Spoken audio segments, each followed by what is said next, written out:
So we will be starting with Python. In this lecture, we will cover some basics of Python, including data types and containers of Python, such as lists and dictionaries and tuples. And also at the end, we will touch functions and classes. This will be the overall introduction of Python. So let's start now. So here we can read that Python is a great general purpose programming language on its own, but with the help of few popular libraries such as NumPy, SciencePy, and Matplotlib, it becomes a powerful environment for scientific computing. So we already know that Python is used in almost all industries, such as training of algorithms are all done in Python. And if we count other industries such as scientific computing, here we have three libraries which we can use for scientific computing, and also many more. So let's jump towards the tutorial. So these are the topics for this lecture: data types, containers, lists, dictionaries, sets, tuples, functions, classes. So let's first run this cell and check our version. So I have installed 3.10.12 version, and okay, so you can first read here. Python is a high-level dynamically typed multi-paradigm programming language. Python code is often said to be almost like pseudocode, since it allows you to express very powerful ideas in very few lines of code while being very readable. As an example, here's an implementation of the classic quicksort algorithm in Python. So when we write code in Python, it's like an example of writing code in plain English. And it's easy to write code in Python as compared to JavaScript, C++, and other programming languages. So here we can see this is the code of quicksort. It's only 7th line of code. But when you see the quicksort algorithm code in Java or in C++, you will see that their code is more than 20 or 25 lines.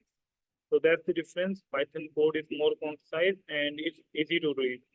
In this if condition, you can see if length of array is less than or equal to 1, then it will return array. I'm not going to go into deep because we are going to understand first basics. So this was just for clarification that how simple and easy this Python code is to understand and write. Okay, so these are some basic data types which we are going to understand. First of all, Python has some basic data types such as integer, floats, and it also has other data types, but now we are going to talk about integer. So here I have declared x is equals to 3. And when I print that number and check the type of x, it gives me this number belongs to class int. And here we have perform operation of the number. First, we are adding 1 into 3 and then subtracting -1. And then we are multiplying 3 by 2. And then we are taking a square of 3. That is 3 multiplied 3 is 9. So these are basic operations. After that, we are just increment x by 1 and then multiplying x by 2. So in simple terms, if we write this expression as this, x is equals to x plus 1. Both of these, this one and this one, both of these equations are similar. Also, if we write x is equals to x multiplied by 2, these both of the equations are similar.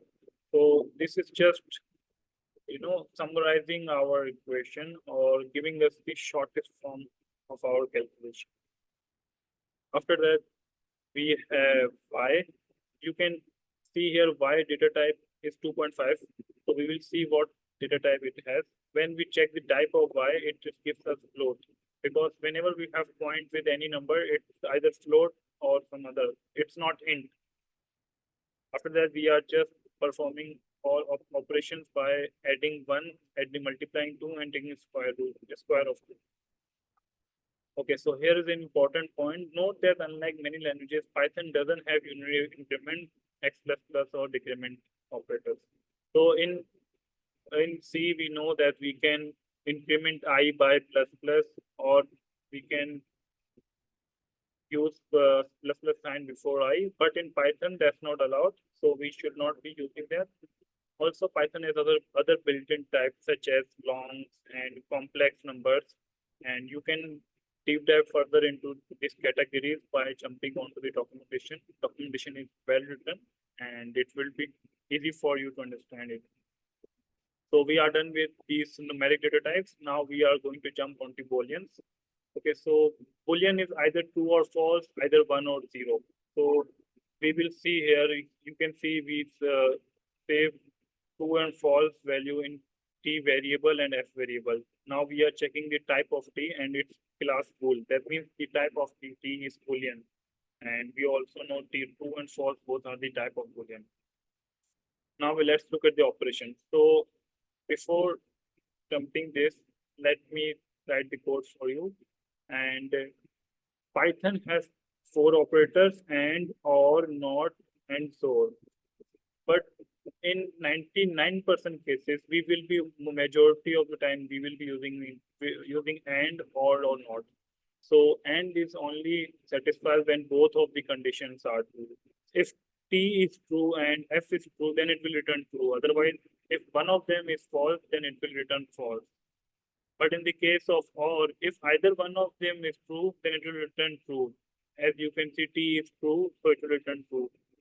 And in not case, whatever the result of t is, it will reverse it. It will give opposite to that. If t is true, then it will return not means false. If we change this t into f, then what we will get? We will get true. So here we can see we get true here. Okay. Now we are going to work on strings part. So there are in Python you can declare a string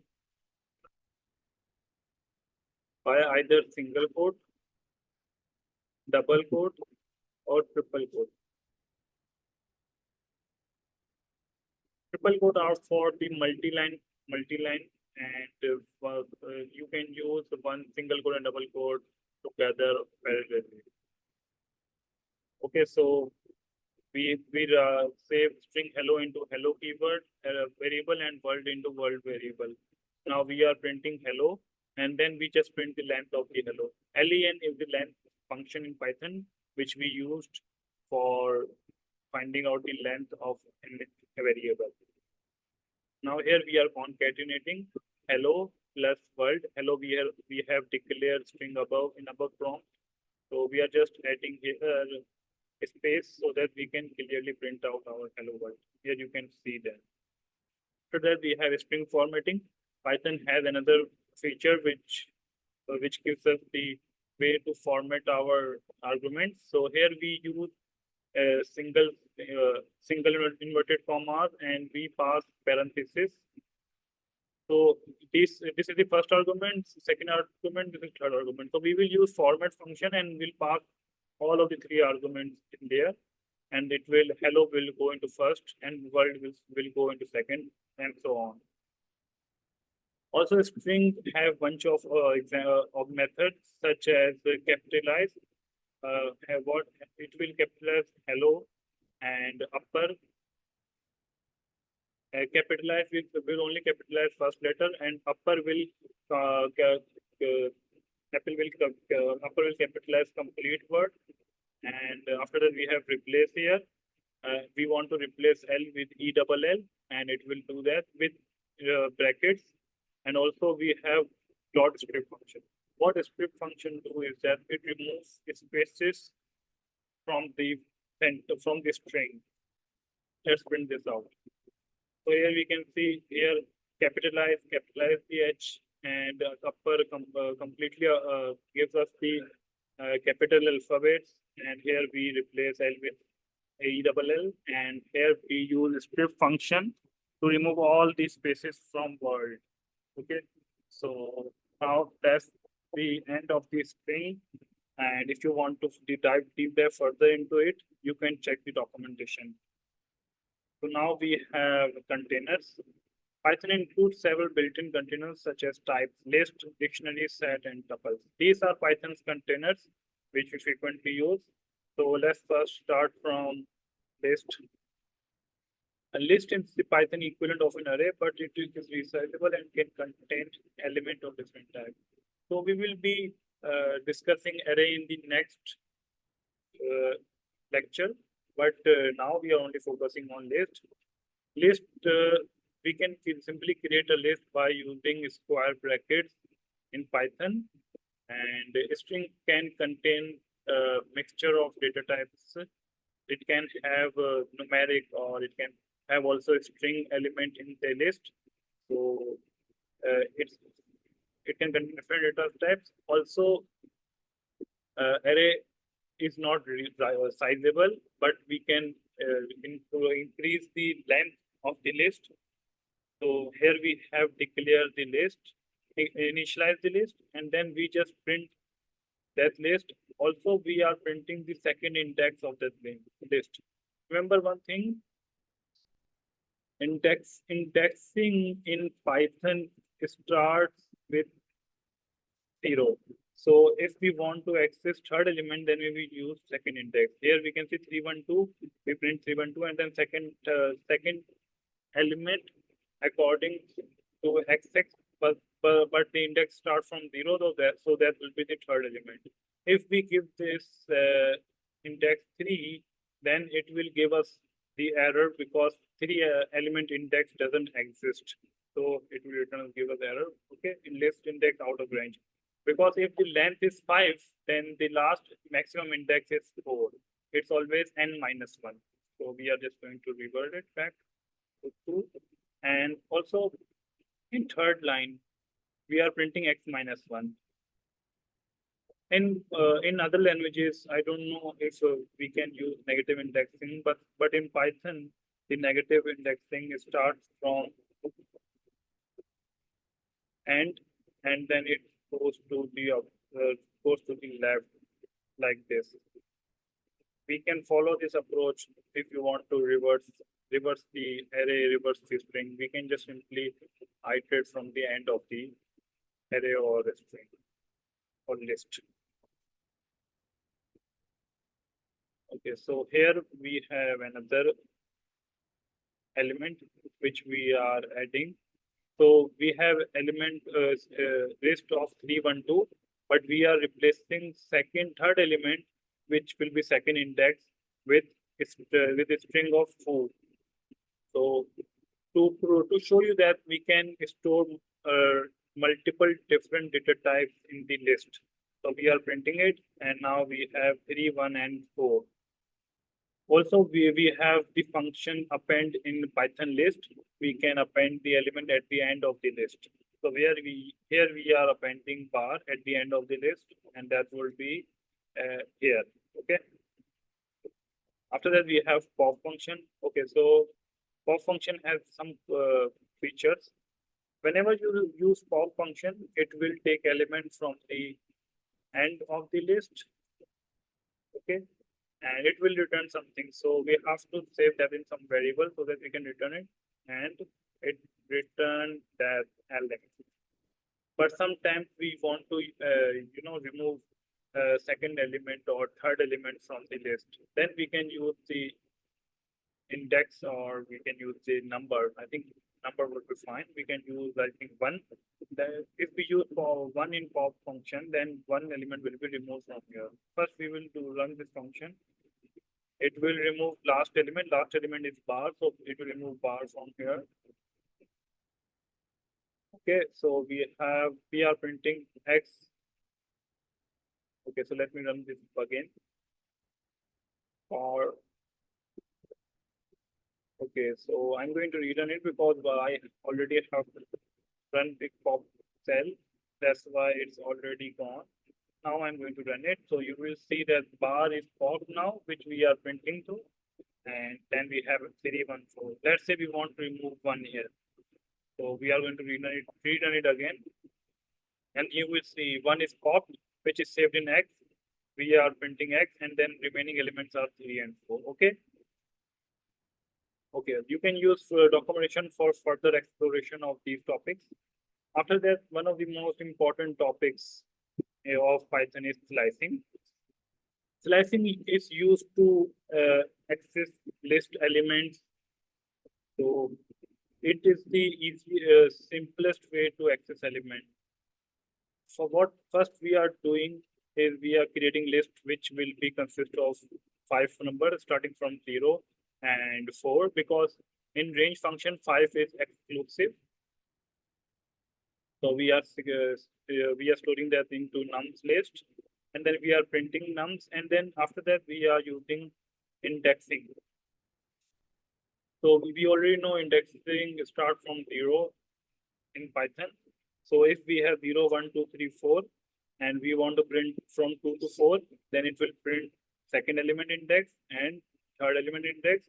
And I think people will believe that it will print 4 element index also, but in Python, the last index is exclusive. So if you want to access access all element after second index, then you can simply remove this 4 and then run it. Then you can have all elements after second index. Because if you didn't write anything, that means to select all of the remaining elements. So I'm just going to paste it again. Okay, so these things are happened here. Okay, so now we have this print, this indexing. It says start from anywhere and then stops at second index. Stop at second index means don't print second index, only print 0 index value, 1 index value, and then stop. So here we have only 0 and 1. When we use only colon, that means print all elements of the list. Okay, so similar 2 case and this -1 case is similar. We are telling the interpreter that start from 0. We didn't give any number, so it will always start from 0 index and print until it gets to -1 index. Do you remember what's the -1 index? -1 is the last element of the list. So it will not print that element because that index is exclusive when we give that range.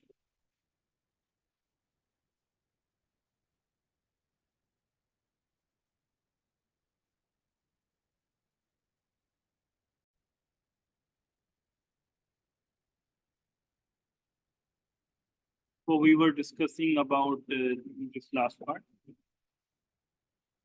So in this indexing, it will print first element and then it will stop before second index. In an easy way, what we should know is that it first is a starting index, then its index is end. Okay, so the ending index is exclusive. It will not be the part of our list. And you can see in all of these examples that whatever the last index is, it is excluded from the printing. Okay, so also we in this statement we have -1. That means you should not print last element. After that, what we are doing is we are just replacing in nums from second index to fourth index with values 8 and 9.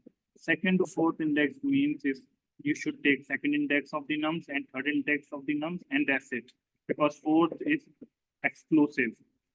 Okay, so when we print these nums at the end of our array, we will see that 2 and 3 are replaced by 8 and 9 because we say that replace 2 and 3 index from with 8 and 9. Okay, I believe that's understandable. Okay, after that, we are going to write loops. So in Python, the loops are simple. We just declare the list, initialize the list, and then we are just using for loop for animal in animal, print animal. So there are many ways in which we can write loop. Let's say we want we have this list and we also want to find out the index of the animals. So what we can do? What we can do is we can write for I in range length of animals. And then what we can do is we can print I. What will be the I? I will be the index of the animals. And then we will print that animal with that. So I'm going to print, let's see our result. Okay, so you can see 0 is the index of cat, 1 is the index of dog, and 2 is the index of monkey. Okay. So now, if you want to access the index of each element within the body of a loop, you can use build. Okay. So in the above approach, I explain you can use range length function, and in below we can also use enumerate function. So what does enumerate function this do? Enumerate function is iterate through animals, and it takes out two elements from the animals, index and value, which is IDX and animal. And in above code, we learn format function, and here we are just printing the format and passing argument in it. But here we are adding +1 in each index because index start from 0, and we want to add 1 + 1 to show that there are how many elements exist. Now that's it. I think we will start with this comprehension in the next lecture.